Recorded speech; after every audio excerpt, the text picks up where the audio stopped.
So dear students, आज की इस लेक्चर वीडियो में हम थॉमस कैलकुलस की एक्सरसाइज 3.4 के क्वेश्चन नंबर 21 से सॉल्व करने स्टार्ट कर रहे हैं। इन क्वेश्चंस में बेसिकली हमसे कहा गया है कि हमें D over d Q find out करना है, विच मीन्स कि हमें ये जो गिवन फंक्शन है इसका फर्स्ट डेरिवेटिव फाइंड आउट करना है। तो यहाँ पर आपको डी ओवर डी क्यू से ही पता लग गया होगा कि यहाँ पर हमारे पास जो p है वो फंक्शन है और जो q है वो हमारे पास यहाँ पर वेरिएबल है।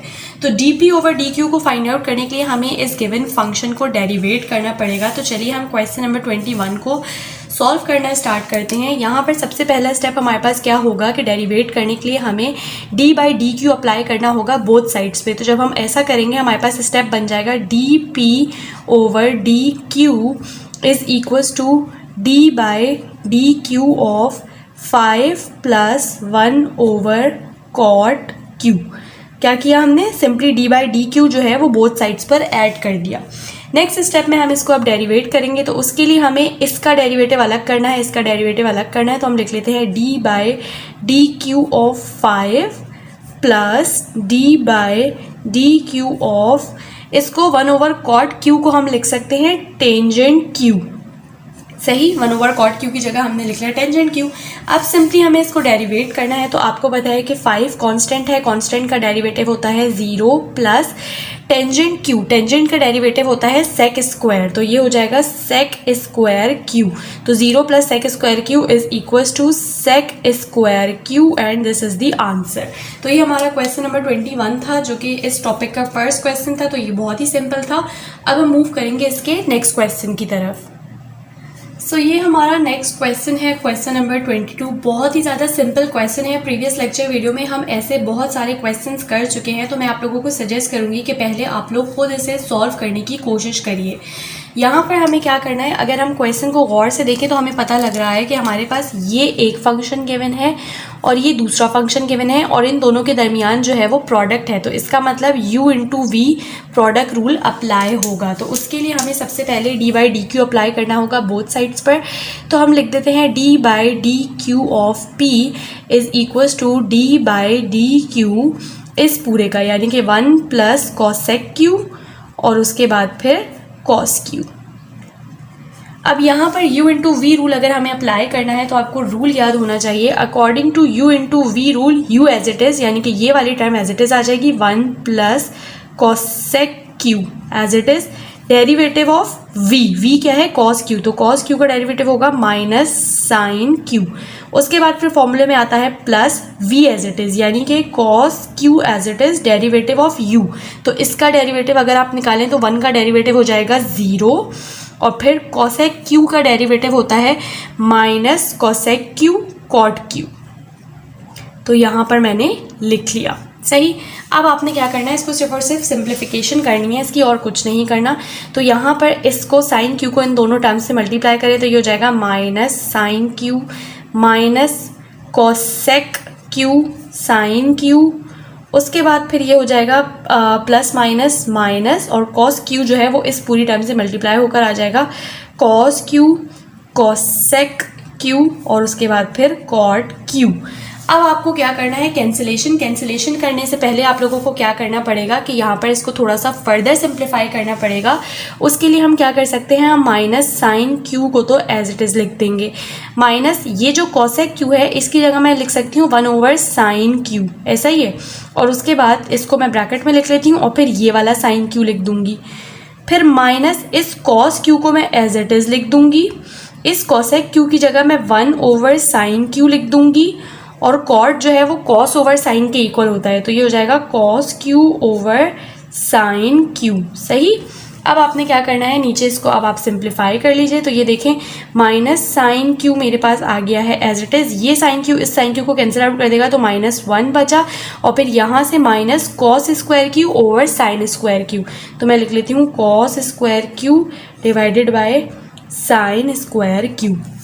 अब यहाँ पर आपने फर्दर क्या करना है, इसको आप यहाँ पर इसको लिख सकते हैं माइनस साइन क्यू -1। अब देखिए कॉस ओवर साइन जो है वो आपके पास कॉट होता है, तो क्योंकि cos square over sine square है तो वो इक्वल हो जाएगा आपके पास कॉट स्क्वायर क्यू के। सही है। अब हमें क्या करना है, हमें इन दोनों में से माइनस के साइन को कॉमन ले लेना है, तो ये हो जाएगा minus sine q as it is. यहाँ से आपने माइनस को कॉमन लिया तो आपके पास बचा 1 प्लस कॉट स्क्वायर क्यू। आपको पता है कि 1 प्लस कॉट स्क्वायर क्यू जो है वो कॉसेक स्क्वायर क्यू के इक्वल होता है, तो हम लिख सकते हैं माइनस साइन क्यू माइनस इस टाइम की जगह हम लिख देंगे cosec square q and this is the answer. तो ये क्वेश्चन जो है आप लोगों को अब अंदाजा हो गया होगा अगर आपने प्रीवियस लेक्चर वीडियो देखी है कि ये प्रीवियस लेक्चर वीडियो ही की तरह के क्वेश्चन है, सिर्फ और सिर्फ यहाँ पर आपके पास फंक्शन चेंज था। और ऐसे ही क्वेश्चन आपके पेपर का पार्ट भी बनते हैं, तो आपने इन क्वेश्चंस की बहुत अच्छी प्रैक्टिस करनी है। सो ये हमारे पास है नेक्स्ट क्वेश्चन इस लेक्चर वीडियो का, जो कि है क्वेश्चन नंबर 23। इस क्वेश्चन को स्टार्ट करने से पहले मैं आप सब स्टूडेंट से रिक्वेस्ट करती हूँ कि अगर आप लोग चैनल पर न्यू आए हैं, आपने चैनल को सब्सक्राइब नहीं किया है, तो क्विकली चैनल को सब्सक्राइब कर दीजिए। और अगर लेक्चर वीडियो आपको समझ आ रही है, पसंद आ रही है, तो मुझे कॉमेंट सेक्शन में मोटिवेट ज़रूर करें। अब यहाँ पर देखिए क्वेश्चन नंबर 23 को सॉल्व करने के आपके पास दो तरीके हैं। या तो आप सबसे पहले जो है वो डिनोमिनेटर को सेपरेट आउट करके कैंसिलेशन करके सॉल्व कर सकते हैं, जो कि हम करेंगे इस क्वेश्चन में। और या तो फिर सेकंड मेथड आपके पास है u upon v rule apply आप कर दें। तो u अपॉन v रूल मैं आपको नेक्स्ट क्वेश्चन में अप्लाई करके दिखाऊंगी। इस क्वेश्चन को मैं जो फर्स्ट मेथड मैंने आपको बताया है जिसमें मैं डिनोमिनेटर को सेपरेट आउट करके सॉल्व करूंगी, वो तरीका अप्लाई करने जा रही हूँ। तो सबसे पहले आपने क्या करना है, आपने बोथ साइड्स पर अप्लाई कर देना है। या चले मैं पहले इसको ऐसे सॉल्व कर लेती हूँ। p is equals to sine q over cos q, तो ये हो जाएगा sine q over cos q और फिर plus cos q over cos q. क्या किया हमने, डिनोमिनेटर जो है उसको अलग अलग कर लिया है। ठीक है। उसके बाद साइन ओवर कॉस जो है वो आपको पता है टेंजेंट क्यू के इक्वल होता है, तो ये हो जाएगा 10 क्यू और फिर प्लस ये कॉस से कॉस कैंसिल आउट हो जाएगा, ये हो जाएगा 1। तो अब आपका जो ये p था वो इस फॉर्म से चेंज होकर इस वाली फॉर्म में आ गया है। अब आपको इस फंक्शन को डेरिवेट करना है, तो अब आप बोथ साइड्स पे d बाई डी क्यू लगा दीजिए। तो आप लगा देंगे तो ये हो जाएगा d by d q of p is equals to d by d q of tangent q plus 1। अब आपका नेक्स्ट स्टेप क्या होना चाहिए कि आपको इस टर्म के लिए d बाई डी क्यू को अलग कर लेना है, इस टर्म के लिए भी अलग कर लेना है। तो हम लिख लेते हैं d by d q of tangent q plus d by d q of 1। सही।